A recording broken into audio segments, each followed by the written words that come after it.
Welcome, my fellow.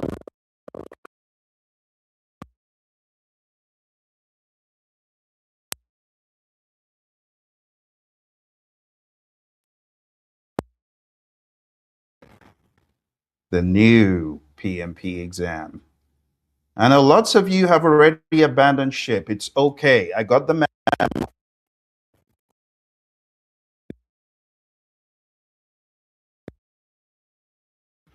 Very briefly. I'm at the top of the waves, where this new syllabus is going, and some things that you need to be aware of.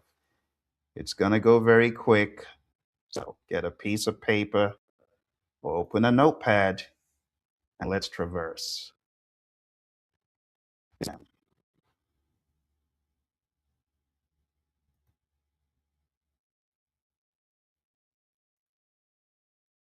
My name's Phil Akinwale, and I will be your host and your colleague, taking you through the information that will help get you up to speed with what is happening on this new exam.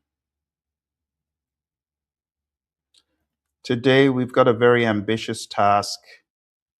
Within a few minutes, we are going to talk about the question types on the new exam, the PMBOK 8, a little reminder about Agile and Scrum, and a whirlwind tour of the three domains of people, process, and business. People, 33% of the exam, process 41%, and business 26%.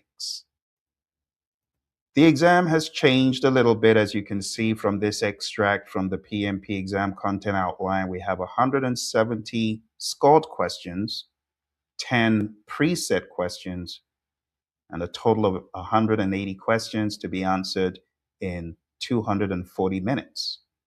Bright people in the class, how many hours is that? 4 hours. That's right. So the allotted time to complete the exam is 4 hours. It may take you less. For the PMP exam, there are 2 10-minute breaks. Please plan your breaks wisely and make sure you don't do what I did on my exam, blowing past time like it didn't exist. I could only get 20 questions done in my first hour. You definitely don't want that to happen to you. All right, there's the breakdown. People, 33% of the exam. You've got 8 tasks. Process, you've got 41% of the exam. The most ferocious, everyone cries about. And now PMI has thrown a curveball in there. For those of you who need to study more business, you got 26% of the exam. And I think it's a very worthy add up. To get it from 8% to 26 is very important. And that shows you the value in being business oriented. Taking a look at the question types, my friends, on the exam, we have a smattering of new questions. And just at a very quick glance, we have the foreboding case scenario, multi-paragraph scenarios, followed by multiple questions. And this could include graphs and charts and visuals. Then we've got graphic-based. Candidate needs to interpret the charts, the graphs, the diagrams, or RTM tables, then answers questions. We have the good old multiple choice, single answer, multiple response, select all. And then we also have enhanced matching, point and click. And for those CBT only, matching pull down list. I'll give you a very quick visual of these so you understand. This is the case or scenario, and if we zoom in, you can see the sheer volume of text. So I know there was a lot of complaints on the previous exam that you thought the exam questions were long, and then that went away after 2021, 2022. But now you are going to have to face very big paragraphs and very quickly summarize what you've read and answer questions like this. So very short answers, but very long paragraphs. You're also going to get enhanced matching, as you can see here. You're going to match one part of the diagram to some of these movable boxes. As you can see here, where is the curve ahead of schedule? You got to look for your SV indicators or your AC and your PV. You got to know all that stuff and you got to be able to interpret the graph. So this is not going to be a cakewalk. And this is why many people have been rushing to take the exam today. We also have the graphic based question, as you can see, multiple choice, single response, multiple response, and point and click, as you can see on the screen. And then we also have the good old drag and drop. And these could be very tricky, especially when you're short of one box and you got to decide which one am I going to put in. It could be very tricky. You also have pull down list. So the major differences, apart from the questions, are that the PMBOK 8th edition is the sheriff in town. You have 7 performance domains as opposed to 10 knowledge areas. You have 5 focus areas as opposed to the language we use, process groups. And you have 40 processes as opposed to 49. Talking about the performance domains, just very quickly, I'll go through them. And if you want to read more about this or watch videos, go to the Praizion channel because I've started a series addressing each one. Governance is all about a framework within which authorities exercise at different levels. Scope is all about scoping out the project, just like a telescope analogy. Telescopes make things clearer, right? The schedule is all about time management. Finance is all about the money, the cash flow to run the project and to effectively manage the cost on the project. We have stakeholder management, resource management, and risk management. So 3 of these areas have gone away and some have been blended in.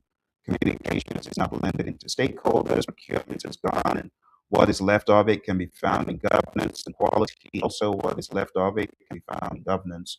And then we have the table that everyone loves to hate or hates to love.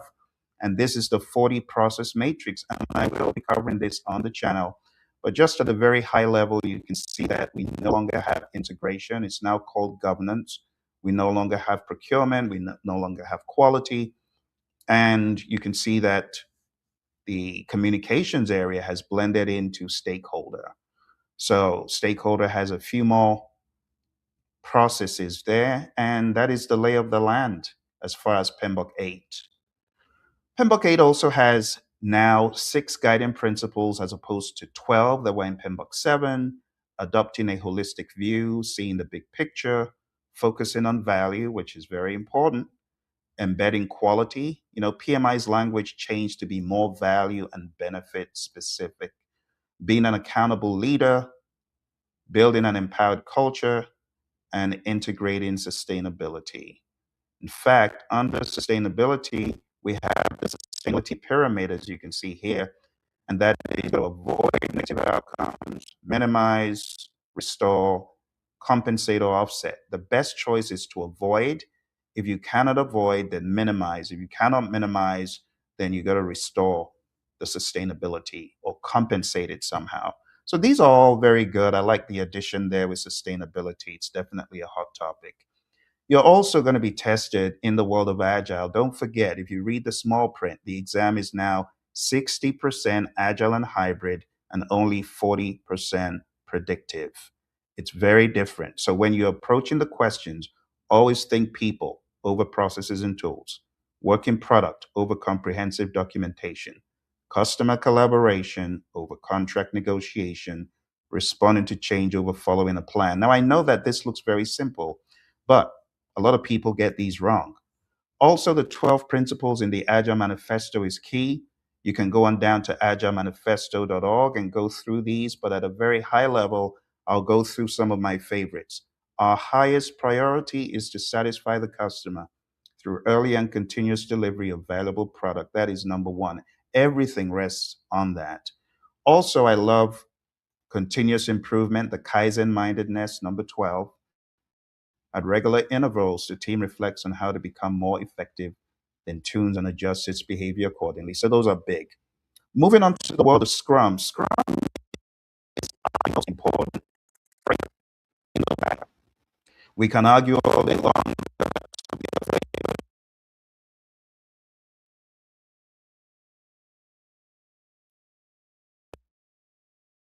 roles of 5 minutes with the other facts. Right?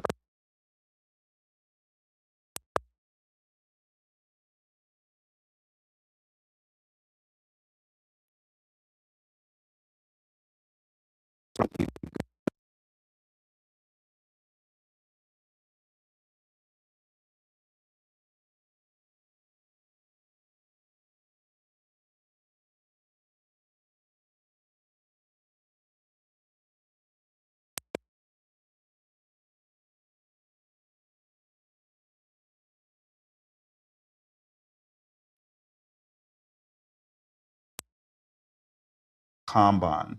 To do, doing, done, understanding the breakdown, the work in progress limits, understanding the concept of flow, cycle time, lead time, throughput. This is language you got to know for the exam. Again, we have the 33%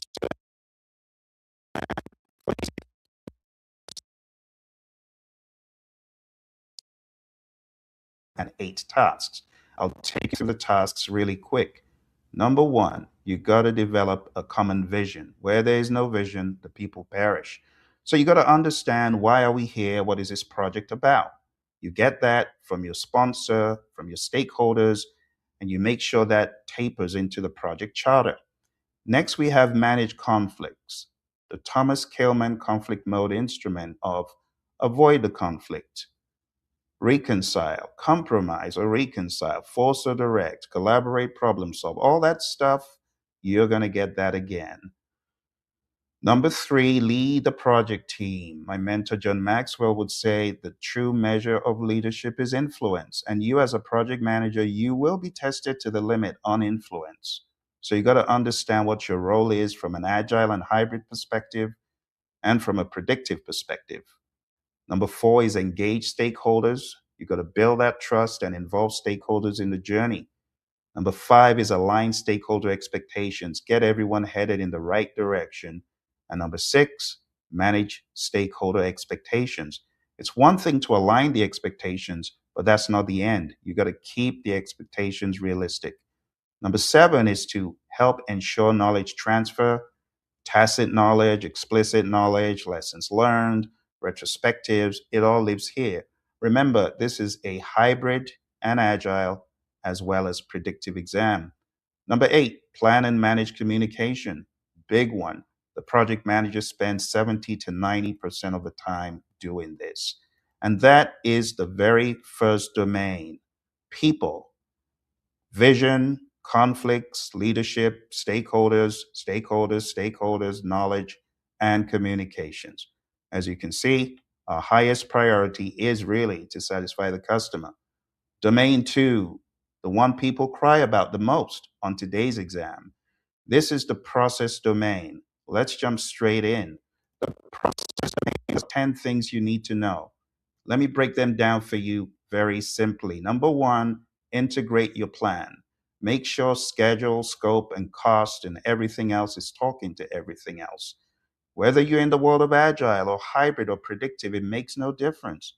Even in the world of agile, we have our scope, flexible, we have a fixed time box. So understanding the mindedness of integration is still important on this exam. Number two, you got to develop and manage that scope. We've talked about this, the telescope analogy. Make sure you're seeing it clearly and make sure you understand scope.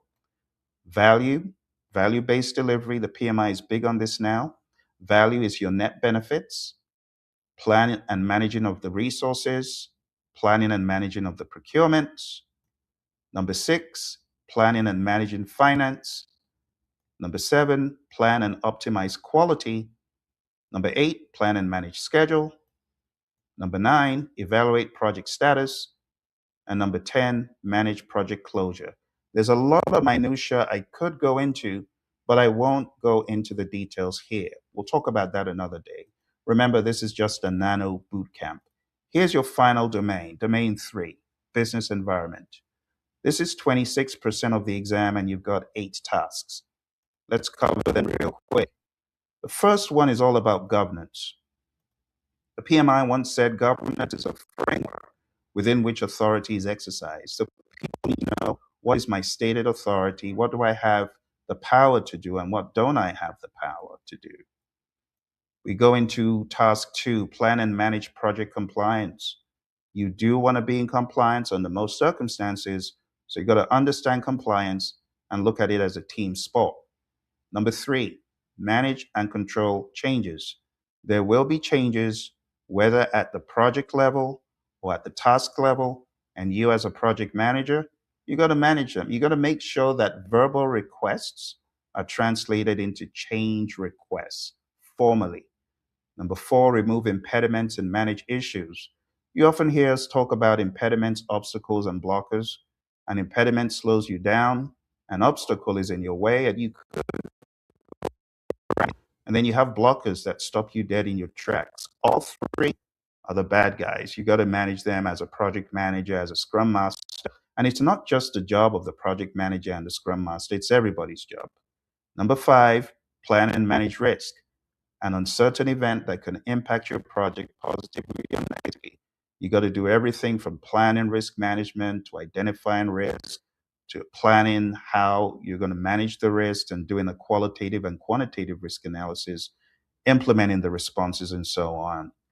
Number six, continuous improvement. Continuous improvement is all about the Kaizen mindedness. Don't just wait till the end of the project or the phase. Continuously improve like today. Did you know that the daily scrum is a continuous improvement meeting? It's a sync up meeting. All throughout the process of evaluation, you're thinking of improvements, not just at the end. Same as project management. Number seven, support organizational change. Ask the question, how can my project affect the firm, and how can the firm affect my project? Number eight, evaluate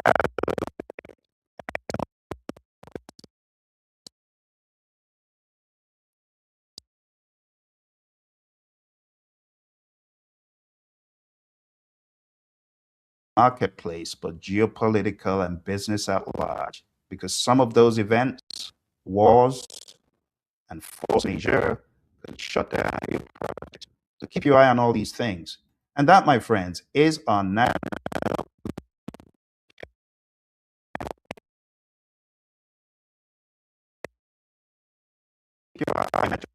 Don't think this is a PMBOK 8 binge. No, it's not. PMBOK 8 is good for your understanding of general project management, but when rubber meets road, you are going to get situational questions. Now, I want to encourage you, for those of you that haven't, going down to pmradio.org. It's a free website, and I've put a boatload of free stuff in there.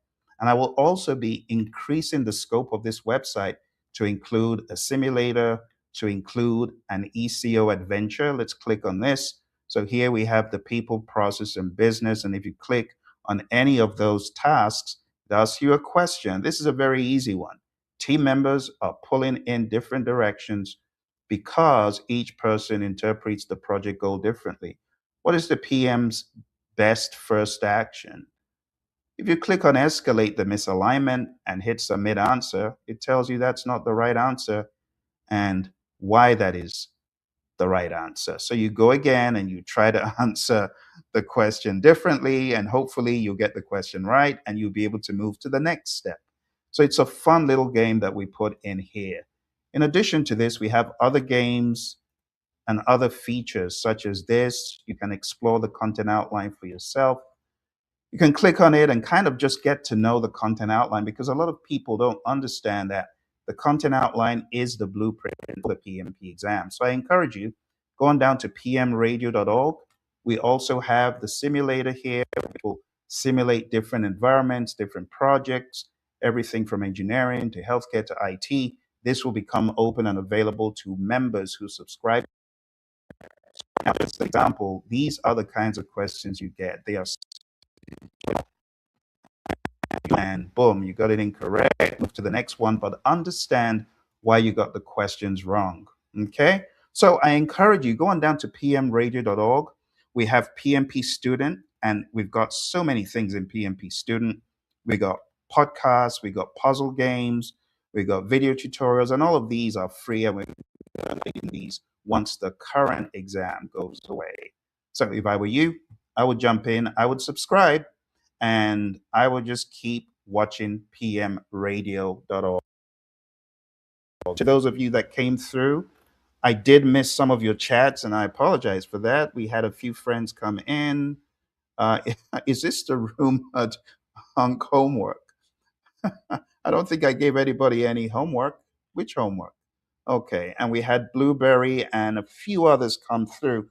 Well, I appreciate you coming through. I'm sorry I didn't get your chats in the beginning. And also our friends on Instagram, thank you for coming through as well. But for the PMP, it's a Nano Bootcamp. I hope it gave you some insights. If you have questions, put them in the comments, and I'll get back to you as soon as I can. You take care and all the best on the PMP exam. You can do it. Just need to put in the work, put in the energy, put in that focus. And before I got into this, I was about giving you a few more tips. I don't want to forget those tips that I wanted to share with you. So let me share the tips really quick before we jump off. Okay. So master the 60 split.